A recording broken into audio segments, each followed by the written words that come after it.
Hello everyone, I'm Priyanka Bish from DPS Lamachor. Today in this session, we'll be discussing about how to prepare trading account. As in the previous video, I have discussed about the income statement. Income statement includes two things. First is trading account, which is prepared to calculate the gross profit or gross loss of the business, and second is profit and loss account. Profit and loss account is prepared to calculate the net profit or net loss of the business. So, as we have learned about trading account in the previous video, that trading account is an account where all the expenses and incomes relating to the purchasing of raw material and manufacturing of goods are recorded, and it is a nominal account. Nominal account rule is debit all expenses and losses and credit all income and gain. So one thing should be clear: when we are preparing trading account, we will record all the expenses relating to the goods on debit side and all the incomes relating to the goods on credit side. Now we will learn what are the items which will be debited in trading account. So first item is opening stock. Opening stock. So opening stock means the stock of goods remaining unsold in the previous year is termed as opening stock of the current year. In other words, we can say that closing stock of previous or last year becomes opening stock of current year. So whatever goods which are remained unsold in the previous year, those goods are termed as opening stock of the current year. Opening stock includes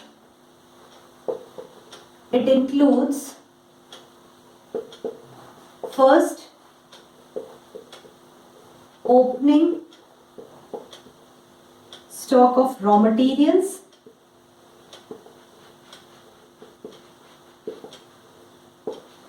as we know, trading account is prepared. In trading account, we record all the transactions related to the production. So here, whatever the raw materials remain unsold in the previous year, that will be termed as opening stock of the current year. Raw material is used here because here we are recording all the expenses related to goods. Second will be opening stock of semi-finished goods, and it also includes opening stock of finished goods.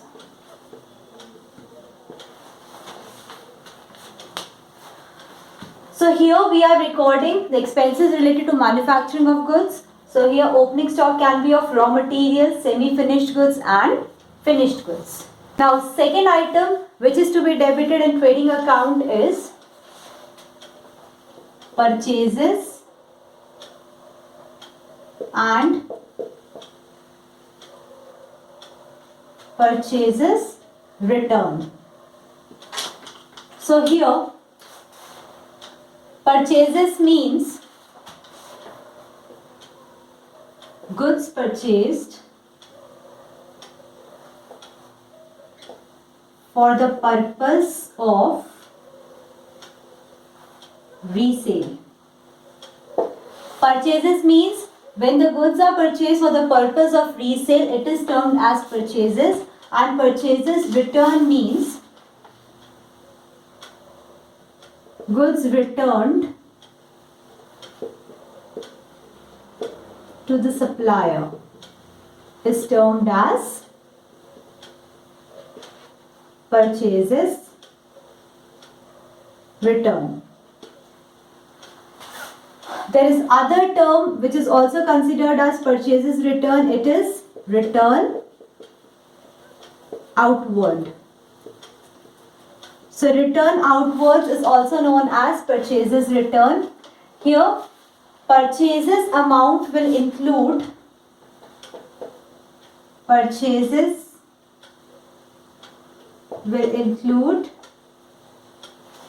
cash as well as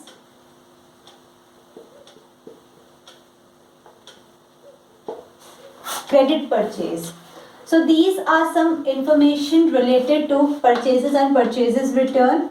Here purchases will include cash as well as credit purchase. Now here purchases return will be shown as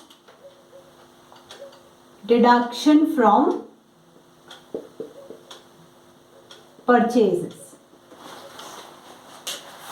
So as purchases is recorded on debit side of trading account, we will show purchases account by deducting this amount, purchases return amount, from purchases amount, and this will be termed as net purchase. So formula for net purchase can be purchases minus purchases return, and purchases will include both cash as well as credit purchase. Now the third item which will be recorded on debit side of trading account will be direct expenses. So basically direct expenses are the expenses incurred in purchasing of goods,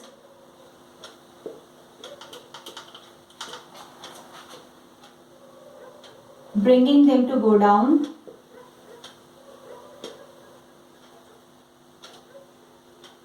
and manufacture of goods. So we can say that expenses which are incurred in purchasing of goods, bringing them to the go down, and manufacture of goods are termed as direct expenses. So we can say that direct expenses includes all those expenses which are directly related to the production and manufacturing of goods. Now direct expenses includes many categories. First is wages. Now wages here means wages are paid to workers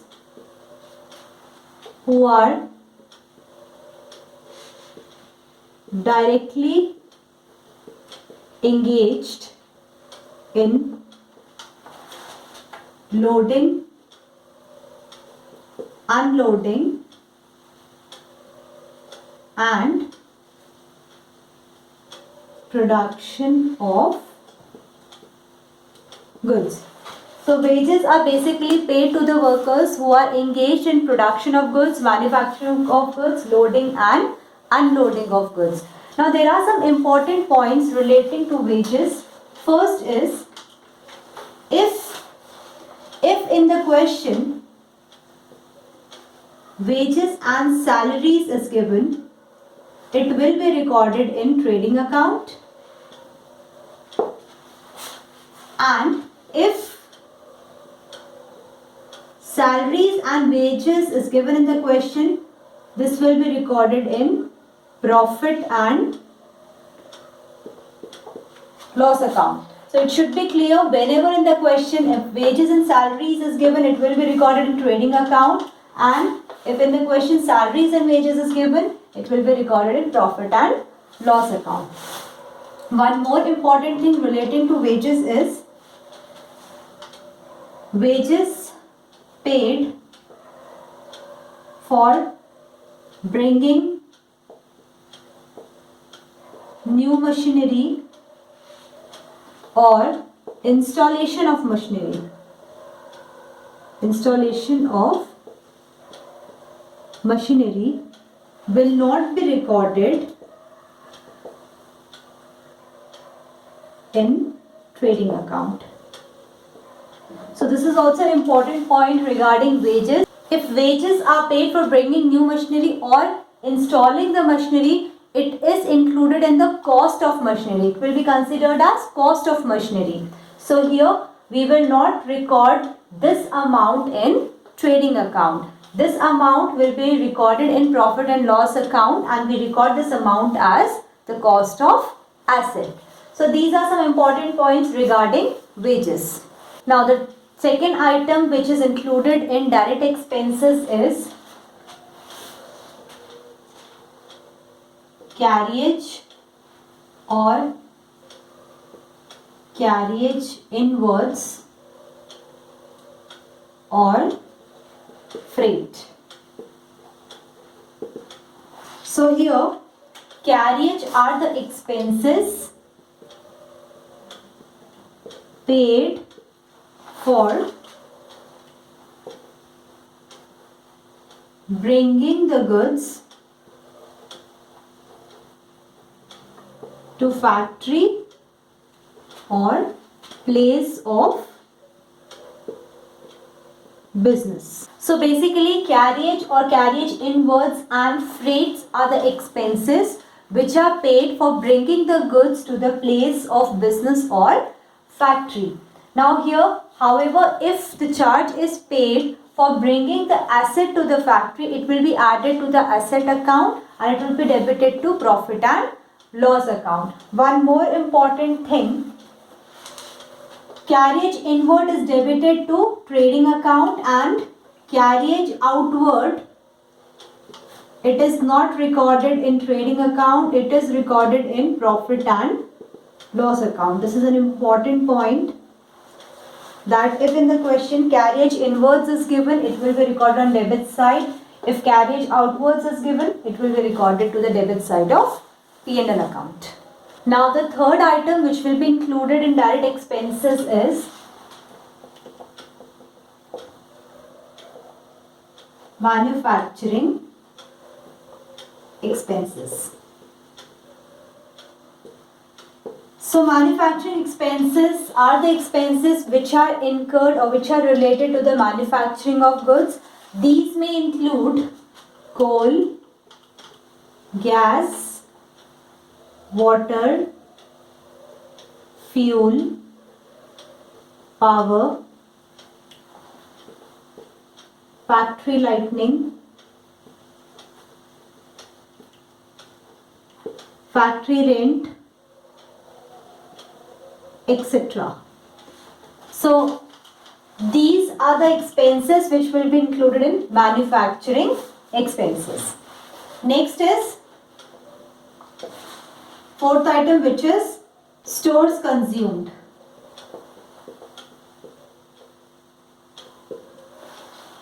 So these are the expenses which are basically incurred to keep the machine in a better working condition or perfect working condition.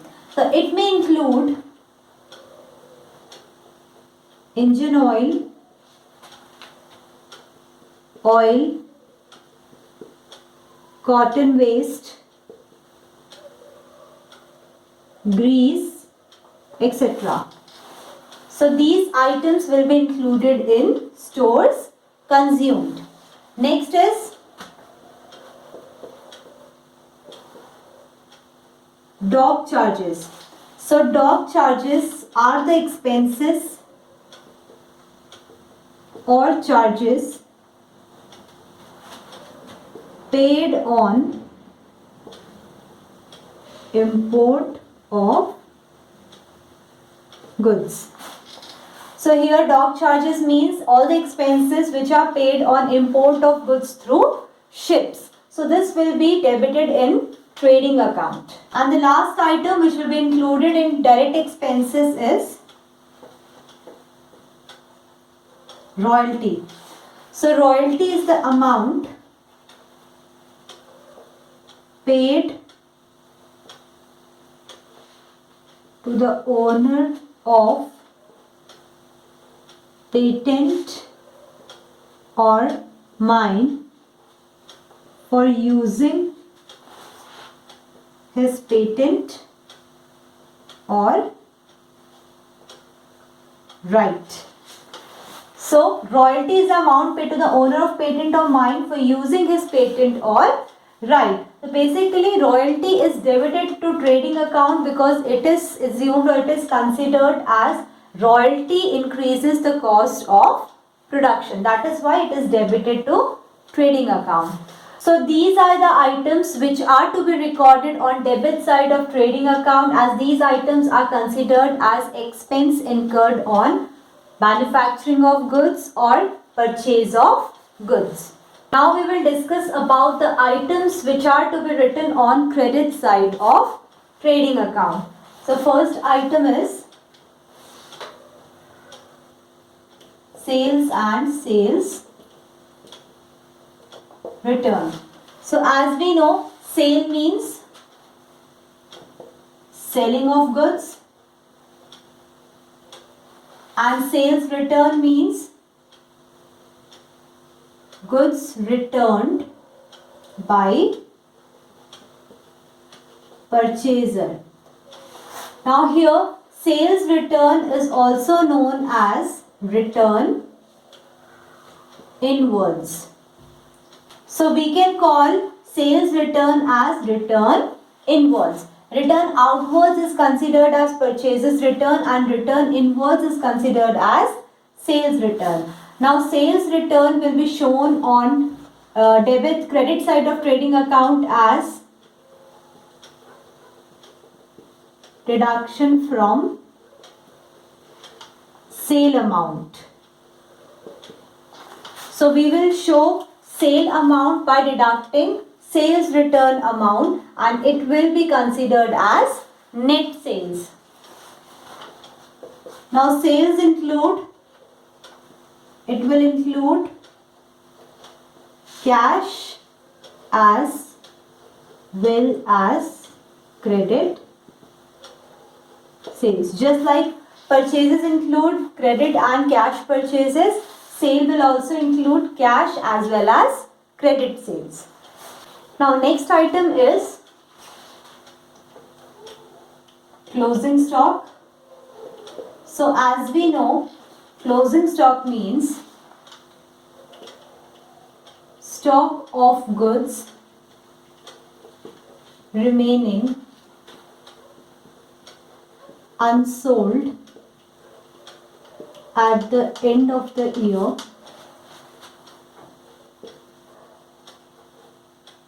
is known as closing stock. So closing stock means the stock which remains unsold at the end of the year. Closing stock may include, it includes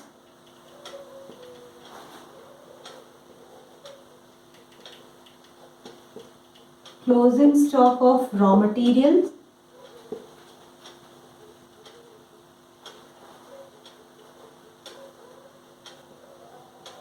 closing stock of semi-finished goods and closing stock of finished goods. So as we know, in trading account we record all the expenses and income related to the manufacturing of goods. That is why we are considering closing stock of raw materials here.